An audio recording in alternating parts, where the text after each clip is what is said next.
Si vous aussi vous avez commencé le business avec des livres comme La semaine de 4 heures, alors probablement que comme moi, vous cultivez un peu secrètement au fond de vous une envie d'avoir une source de revenus passifs. Donc des revenus qui tombent, peu importe que vous alliez au travail ou pas. Avoir une source de revenus passifs, c'est un peu la liberté ultime. C'est la liberté géographique, temporelle, financière. C'est en fait le kiff parce que vous pouvez profiter de vos vacances sans culpabiliser parce que votre boîte est au ralenti quand vous n'êtes pas là. Vous pouvez être malade tranquillement et vous reposer plutôt que d'aller bosser avec 42 fièvres parce qu'autrement, encore une fois, vous culpabilisez. Les revenus passifs, c'est la liberté ultime. Mais comment est-ce qu'on arrive à un revenu passif comme il en parle dans La semaine de 4 heures, le monsieur Tim Ferriss là? Eh ben, pour y arriver, vous devez avoir une entreprise qui est automatisée et qui crache des revenus même quand vous n'êtes pas là. Le truc, c'est que si vous êtes freelance ou si vous avez une agence, on est loin des revenus passifs avec une agence classique. Généralement, quand on est dans les premiers mois, les premières années de business, on est très loin des revenus passifs. Mais ça, c'est parce que la boîte n'est pas structurée pour. Alors dans cette vidéo, je vais vous partager la méthodologie pour structurer votre agence pour en faire une machine à revenus passifs. Voici la vraie méthode pour automatiser votre agence. D'ailleurs, si vous vous demandez comment j'ai créé ma propre agence, je vous ai fait une petite vidéo pour vous raconter tout ça. Elle est ci-dessous en description. Évidemment, elle est gratuite. Et puis, je suis sûr qu'elle va vous plaire parce que je rentre dans des détails que je ne partage habituellement pas en vidéo YouTube. Donc, foncez voir ci-dessous en description. Allez, on entre dans le vif du sujet avec le premier point. Il y a 3 ingrédients pour pouvoir automatiser votre agence. Le premier ingrédient, vous en avez souvent entendu parler, ce sont les process. Donc les processus, c'est tout simplement les systèmes qui vous permettent d'accomplir une tâche. On va y revenir. Le deuxième ingrédient, ce sont les KPI.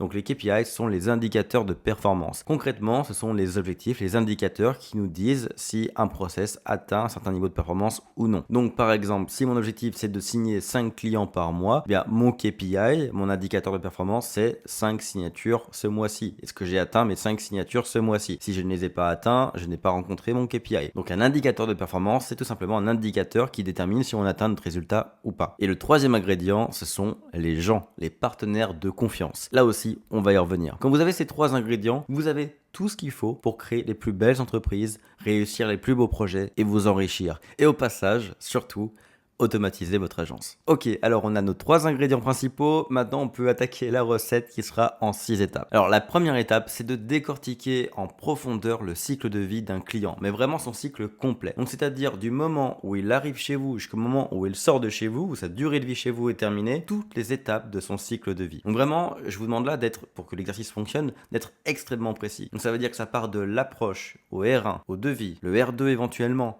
le paiement de la compte, la vérification de la réception de la compte, puis le mail d'onboarding, le premier rendez-vous de brief client, la saisie du cahier des charges, envoyer du cahier des charges au sous-traitant, comment trouver le sous-traitant, bref, toutes les étapes du cycle de vente puis de production, vous listez absolument tout, du tout début jusqu'à la toute fin. Même si le client vous a acheté un site web, puis vous l'avez upsell et vous l'avez gardé 3 ans pour lui faire du Google Ads. Donc oui, son cycle de vente peut être très long, il peut durer 1 an, 2 ans, 3 ans, 4 ans, peu importe. Vous listez toutes les étapes de son cycle de vie. C'est important de le résumer un peu comme une forme de tunnel. Vous faites une liste avec toutes les étapes que traverse votre client chez vous et ce que ça représente pour vous. Donc même si le client ne le voit pas de son côté, comme par exemple l'étape de saisie du cahier des charges pour le sous-traitant, le client ne le voit pas, mais vous savez que c'est une tâche qui existe dans le cycle de vie de votre client. Donc vous mettez toutes les tâches qui existent dans le cycle de vie de votre client. Vous faites une belle liste et il faut qu'elle soit exhaustive. Il faut rien oublier. Donc vous prenez le temps d'imaginer un cas concret et vous l'imaginez étape par étape. Puis vous listez tout ça. Pour vérifier que votre liste est bien complète, vous pouvez la montrer à quelqu'un qui est externe à votre business et vous lui demandez si tout semble cohérent et s'il a l'impression qu'il y a un trou entre ces 2 étapes ou s'il comprend bien les différentes étapes. L'important, c'est que même quelqu'un de l'extérieur puisse comprendre concrètement chaque phase du parcours d'un client chez vous. Ça, c'est la première étape. La deuxième étape, elle va être beaucoup plus rapide, c'est d'attitrer un pôle à chaque tâche que vous avez listée dans la première étape. Donc, c'est-à-dire que vous allez découper votre entreprise en 2 grands pôles, le pôle vente et le pôle production. Et vous allez prendre chacune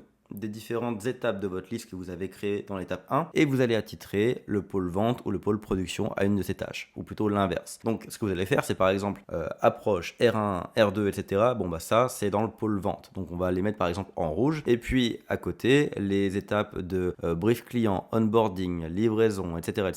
c'est le pôle production, donc on va le mettre par exemple en bleu. Donc on va vraiment prendre toutes les tâches et les répartir dans ces 2 pôles, vente et production. Ensuite, on va passer à la 3e étape, une des plus importantes. On va créer un process pour chacune des tâches du cycle de vie du client.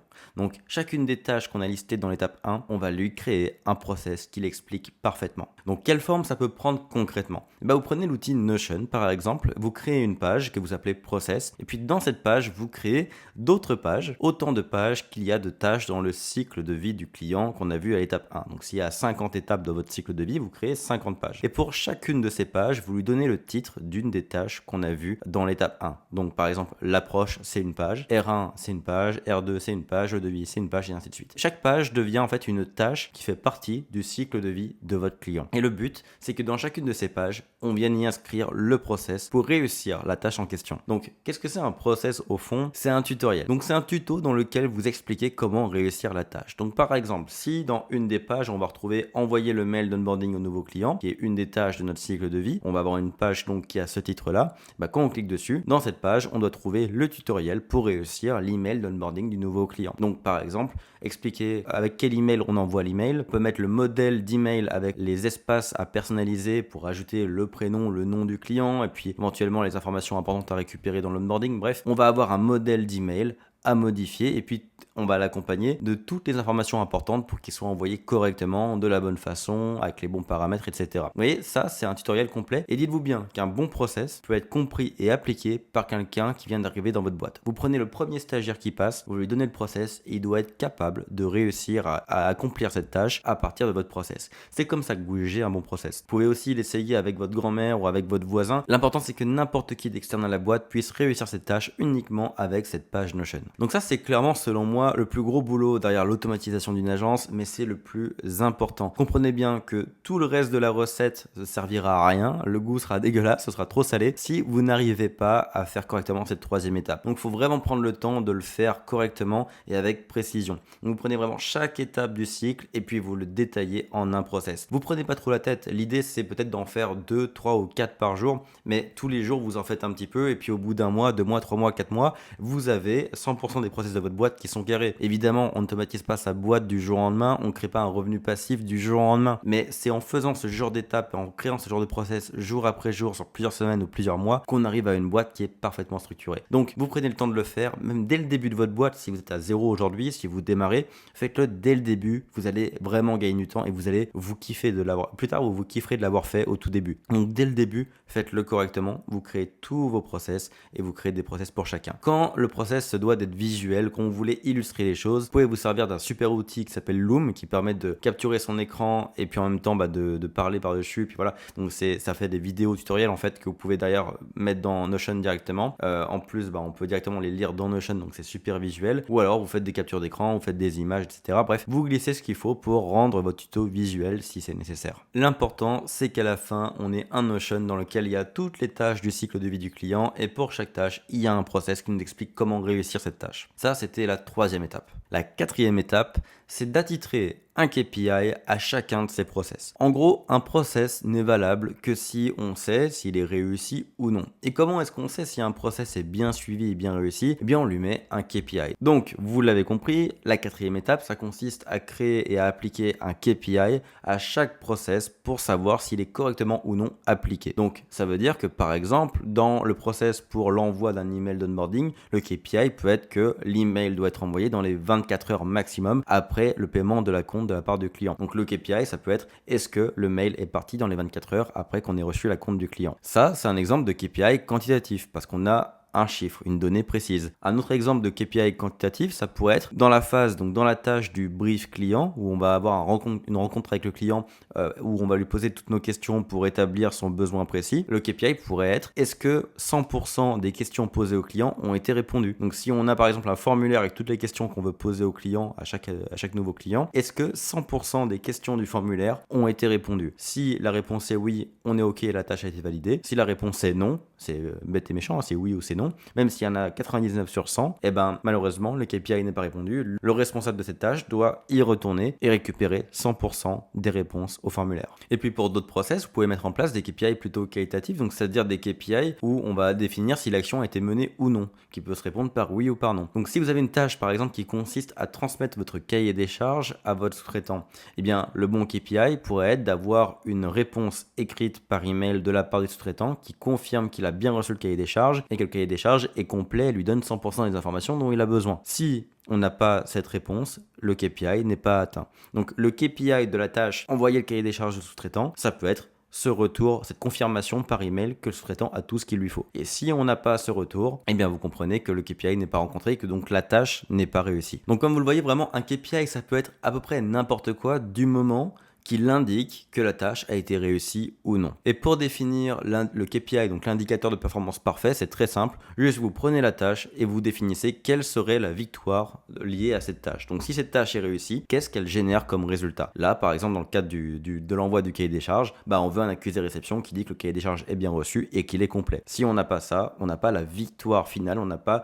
une confirmation de réussite, donc la tâche n'est pas confirmée, on passe pas à la prochaine. Donc là encore, ça va aller relativement vite pour la quatrième étape, mais c'est super important parce que si on n'a pas de KPI pour valider que chaque tâche est bien faite, les process ne valent rien. Et alors oui, ça paraît un peu strict, ça paraît un peu rigide, mais je peux vous garantir que les process, c'est la fondation pour n'importe quelle bonne boîte, c'est la bonne fondation pour une agence automatisée. Vous ne pouvez pas espérer avoir la moindre liberté et le moindre temps libre et la moindre croissance si vous n'avez pas des process qui sont carrés et qui sont bien mesurés par des KPI. Ça ne veut pas dire que l'ambiance est pourrie au bureau, ça veut juste dire que quand on fait quelque chose, on le fait bien et de la bonne façon et de façon standardisée pour tous les clients. Donc, normalement, rendu là, après la quatrième étape, on a une vision claire de tout le cycle de vie du client, on a listé toutes les étapes de son arrivée jusqu'à sa sortie, on sait si ces étapes font partie du pôle vente ou du pôle production, on a les process pour chacune de ces étapes et on a les KPI qui nous indiquent si les process sont réussis ou non. Donc déjà là, rendez-vous compte que même si vous êtes tout seul au moment où vous faites tout ça, parce que peut-être que vous faites tout ça quand vous êtes à zéro, vous êtes encore en freelance ou seul dans votre boîte, même en étant seul, juste si vous faites ça, vous avez déjà une agence plus structurée, plus clean et plus ambitieuse que 90% de vos concurrents. Il faut bien comprendre que même si c'est pas la taille de votre agence et de votre chiffre d'affaires qui fait la valeur de votre agence, c'est cette structure-là, ces process-là qui font la valeur de votre agence. Donc vous pouvez déjà avoir une agence beaucoup plus intéressante que 90% de vos concurrents juste avec cette structure. Et en mettant en place cette structure, vous allez vous rendre compte d'une autre chose, c'est que même si vous êtes seul, même si rien n'a changé dans votre quotidien, vous allez vous rendre compte que vous allez probablement gagner beaucoup plus. Parce que du moment qu'on est structuré comme ça, les opérations, c'est comme sur des roulettes, quoi. C'est direct, ça roule bien, les clients défilent, c'est standardisé et donc forcément on peut accueillir beaucoup plus de clients sans augmenter sa capacité de production et donc on gagne beaucoup plus pour le même temps. Donc en fait concrètement c'est votre gain qui augmente et votre rentabilité qui augmente. Avec une structure comme ça, même si vous êtes freelance et que vous voulez rester freelance et que vous voulez rester seul et que vous n'avez même pas prévu d'automatiser à 100% votre boîte, rien que là vous allez décupler vos revenus et surtout vous allez le faire de façon beaucoup plus fluide et si un jour vous avez envie de déléguer, vous serez en capacité de le faire. Donc, vous voyez, c'est toujours l'idée d'avoir le choix de faire ce qu'on veut par la suite. Là au moins vous préparez une base tellement saine que vous pouvez faire ce que vous voulez, soit être extrêmement rentable et rester seul, soit continuer la recette et puis automatiser votre agence à 100%. Bon, maintenant que tout ça est fait, on attaque les choses sérieuses avec la cinquième étape. La cinquième étape, c'est de recruter les bonnes personnes pour appliquer ces process. Donc vous avez défini toutes les tâches nécessaires dans votre boîte. Vous avez défini tous les process pour réussir ces tâches. Et vous avez défini les KPI pour vérifier que chaque process est bien appliqué. Maintenant, il faut les faire appliquer par quelqu'un d'autre que vous. C'est là que ça commence à être intéressant. C'est le moment où vous commencez à vous retirer des opérations. Là, vous commencez à avoir des gens qui appliquent tout ça à votre place. Alors, si vous démarrez de zéro et que vous voulez vous imaginer un petit peu à quoi doit ressembler une équipe et qui il faut recruter, dites-vous qu'on a découpé l'agence en deux pôles, le pôle vente et le pôle production. Du coup, c'est très simple, si vous voulez vous retirer intégralement des opérations, vous devez avoir au moins un profil côté pôle vente et un profil côté pôle production. Donc forcément, vous devez avoir du monde dans les deux, parce que si vous avez que du monde côté production, il va y avoir un souci sur les ventes et ça sera déséquilibré. Donc au minimum, il vous faut deux profils pour pouvoir avancer. Et l'idée, elle est très simple, c'est que quand vous trouvez les bonnes personnes et que vous les recrutez, donc il y en a au moins un par pôle, je dis au moins parce qu'à terme vous pourriez très bien avoir 5 personnes au pôle vente et 15 personnes au pôle production et c'est pas forcément équilibré, 2-3 personnes à la vente peuvent nourrir 10, 12, 15 personnes à la production si ce sont des bons. Donc bref, je donne pas de volume précis, mais l'idée étant simplement que vous avez découpé votre agence en deux, donc vous devez avoir deux équipes et des gens dans chaque pôle, ça c'est le plus important. Et donc quand vous avez au moins deux profils qui rentrent dans votre agence, vous allez tout simplement leur donner tous les process que vous avez commencé. Donc la personne qui arrive au pôle vente va simplement récupérer tous les process que vous avez attachés au pôle vente précédemment et la personne qui arrive au pôle production va récupérer tous les process liés au pôle production. Et forcément, vous l'avez compris, il y a probablement plus de process côté production que côté vente. C'est là où éventuellement il peut y avoir un déséquilibre dans le nombre de personnes. C'est pour ça que je vous dis que c'est pas 50-50. Au début, ça peut être 50-50, une personne à la vente, une personne à la prod, mais très vite, on va comprendre qu'il y a plus de monde à la prod parce qu'il y a plus de process à la prod. Et à partir du moment que vous faites rentrer des gens dans le pôle vente et dans le pôle production, eh bien ce sont à eux d'appliquer chacun des process que vous avez préparés. Et c'est là que vous vous retirez des opérations et ce sont eux qui prennent la responsabilité d'appliquer les process et d'atteindre les KPI que vous avez préparés. Alors j'ai prévu faire des vidéos complètes sur le recrutement parce que c'est trop important pour ne pas en parler en profondeur, mais je vais vous donner quand même maintenant 2 conseils pour recruter correctement. Rien qu'avec ces 2 conseils, vous pouvez pas vous planter. Mon premier conseil, il est bête et méchant, mais c'est de rencontrer beaucoup de candidats potentiels. Si vous recrutez une personne et que pour ça vous avez rencontré 100 candidats, vous avez le top 1%. Si vous recrutez une personne et que vous avez rencontré 10 candidats, vous avez le top 10%. Si vous recrutez une personne et que vous en avez rencontré 3 des candidats, ce qui est à peu près les chiffres de 90% des agences, il y a beaucoup de boîtes qui ne s'emmerdent pas à rencontrer plus de 2, 3 ou 4 personnes pour un poste, eh bien vous avez le top 33%. Donc à partir de là, je vous laisse définir ce que vous préférez, mais imaginons que vous êtes en rendez-vous de vente. Est-ce que vous préférez dire à votre client que vous avez recruté les top 1% du marché ou les top 33% du marché? Parce que ça n'a pas le même impact. Vous voyez, ce simple résultat, il va tout simplement venir du nombre de candidats que vous rencontrez. Donc faites l'effort que les autres ne font pas et trouvez le top 1%. Mon deuxième conseil, il tient en une phrase, been there, done that. Ça veut dire que vous devez recruter quelqu'un qui a déjà été là où vous allez le mettre et qui a déjà fait ce que vous allez lui demander de faire. Concrètement, faites l'inverse de ce que font toutes les agences en France, c'est-à-dire recruter des gens qui n'ont jamais été dans la situation dans laquelle ils vont être avec vous et qui n'ont jamais fait ce que vous allez leur demander. Je nomme notamment les alternants, les stagiaires, etc. Oui, c'est pas cher, mais ils n'ont jamais fait ce que vous allez leur demander de faire. Or, ce que vous voulez comme embauche, surtout au début, c'est des piliers. Vous voulez recruter les futurs piliers de votre boîte, surtout si vous avez prévu de disparaître de la boîte. Donc, vous devez recruter des gens qui ont déjà été dans les situations dans lesquelles vous allez les mettre. Donc, si vous prenez quelqu'un à la vente, vous voulez quelqu'un qui a déjà fait ses preuves et qui a déjà vécu la vente dans une autre agence. Si vous voulez recruter à la production,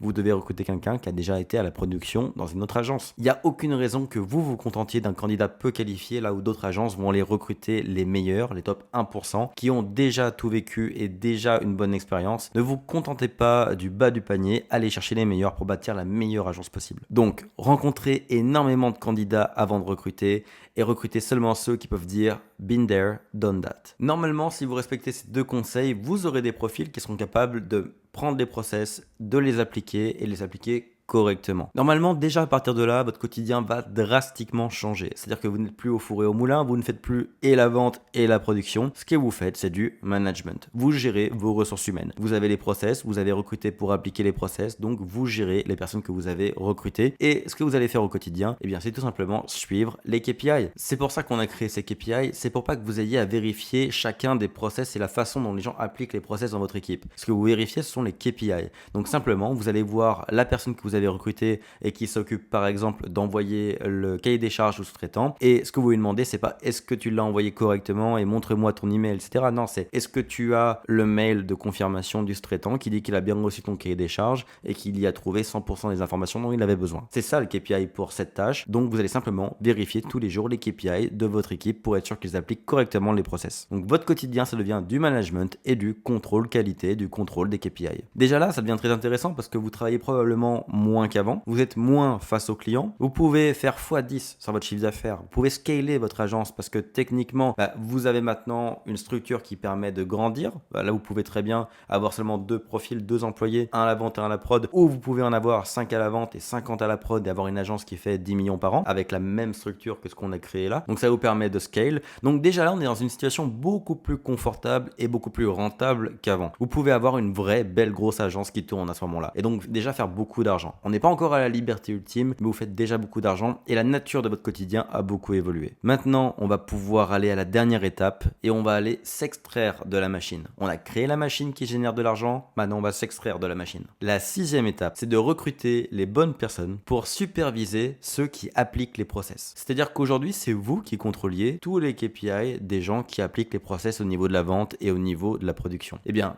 au bout d'un moment, pour avoir une liberté, pour libérer votre temps, il faut que quelqu'un le fasse à votre place. Donc, vous allez vous entourer de responsables. Vous allez recruter un responsable vente et un responsable production. Tout simplement. Vous allez avoir 2 responsables qui vont prendre votre place au niveau du management et qui vont contrôler que tous les membres de l'équipe appliquent les process et atteignent les KPI souhaités. Et en gros, l'idée, c'est qu'à partir de là, vous, ça change tout à votre quotidien parce que au lieu d'avoir, donc si vous avez par exemple 5 personnes à la vente et 10 personnes à la prod, donc 15 personnes en dessous de vous, vous n'avez pas au quotidien 15 interlocuteurs qui viennent vous parler. Vous aurez les 15 interlocuteurs qui parlent aux 2 responsables et les 2 responsables qui viennent vous faire des points, par exemple 1 ou 2 fois par semaine. Et là, ça change tout parce que votre quotidien, c'est plus d'aller regarder des KPI, regarder des process, parler à tout le monde dans l'équipe. Votre quotidien, c'est de faire des meetings avec vos 2 responsables, tout simplement. Donc là, vous avez déjà divisé par 10 votre temps de travail. Vous pourriez très bien imaginer un monde où chaque lundi, vous donnez 3 heures le matin au responsable vente et l'après-midi 3 heures au responsable production. Vous mettez en place le plan pour la semaine et puis voilà, vous profitez du reste de votre semaine, tout simplement.